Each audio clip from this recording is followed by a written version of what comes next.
अस्सलाम वालेकुम बुजुर्गों, क्या हाल है?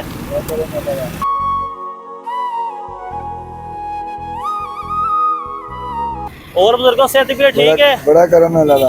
केले लगाए जे की रेट जे केले ये दा? बच्चे हम जो 150 120 है हम जो 100 रुपए दर्जन दे रहे हैं। 100 रुपए दर्जन मिलन दे, ठीक है।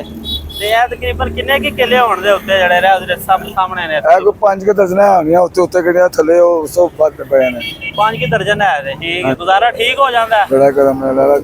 ਗੁਜ਼ਾਰਾ ਕੀ ਕਰਨਾ ਹੈ, ਚਲੋ ਇਹ ਕੇਲੇ ਦਾ ਨਾ 5 ਕੀ ਦਰਜਨ ਸਾਈਡ ਤੇ ਕਰ ਦਿਓ ਬਸ।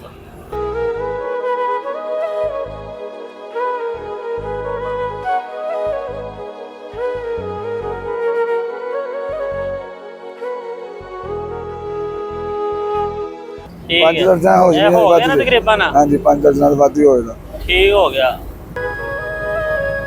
ਇਹ ਹੁਣ ਕਿੰਨੇ ਦੇ ਬਣ ਗਿਆ ਤਕਰੀਬਨ?